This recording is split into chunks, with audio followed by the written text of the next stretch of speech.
আজ আমাদের পাড়ায় একটা ছোট্ট ভাইয়ের জন্মদিনের নিমন্ত্রণ ছিল, তাই সন্ধেবেলায় রেডি হয়ে বেরিয়ে পড়লাম। তবে সোজা বার্থডে পার্টিতে নয়, প্রথমে গেলাম আমার বৌদি বাড়ি। প্ল্যান ছিল বৌদিকে নিয়ে তারপর সবাই একসাথেই যাব। বৌদির বাড়িতে গিয়ে দেখি পুচকেটা একদম নতুন জামা পরে সুন্দর করে রেডি হয়ে বসে আছে। আমাদের দেখেই এত মিষ্টি করে হাসছিল যে মনটা ভালো হয়ে গেল। তারপর বৌদি আর পুচকিটাকে নিয়ে আমরা সবাই মিলে রওনা দিলাম জন্মদিন বাড়ির দিকে। সেখানে গিয়ে দেখি প্রচুর ভিড়। কেক কাটার জন্য কেকটা সুন্দর করে সাজানো হচ্ছিল, কিন্তু এত ভিড় ছিল যে কেক কাটার সময় আমরা ভেতরেই ঢুকতে পারিনি। তাই বাইরেই সবাই মিলে গল্প করলাম, অনেক অনেক ছবি তুললাম, আর পরিচিত সবার সাথে দেখা হলো। সত্যি দারুণ একটা সময় কাটছিল। এর মধ্যেই দেখলাম অনেক রাত হয়ে গেছে, প্রায় 10:30 বাজে। তাই আমরা চলে গেলাম খাওয়ার জায়গায়। মজার বিষয়টা হলো তখনও সেরকম কেউই আসেনি খাওয়ার এখানে।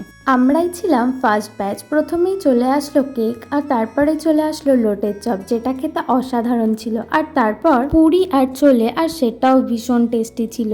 এরপর ছিল ফ্রাইড রাইস আর মাংস। বিশ্বাস করো প্রত্যেকটা রান্নার স্বাদ অসাধারণ ছিল। শেষে ছিল চাটনি, পাঁপড়, মিষ্টি আর আইসক্রিম। তবে এগুলোর আর ভিডিও করতে পারিনি, কারণ তখন অনেকটা রাত হয়ে গেছিল আর আমাদের পরের ব্যাচের মানুষজন খাওয়ার জন্য দাঁড়িয়ে অপেক্ষা করছিল। তাই আর দেরি না করে খাওয়া শেষ করেই সবাই মিলে বাড়ি ফিরে এলাম। এইভাবেই সুন্দর একটা জন্মদিনের সন্ধ্যা কাটিয়ে দিনটা শেষ হলো। তো আজকের ভিডিওটা এই পর্যন্তই। ভালো লাগলে like, comment, share and subscribe করে দিও। দেখা হবে পরের ভিডিওতে। ততক্ষণ পর্যন্ত টাটা।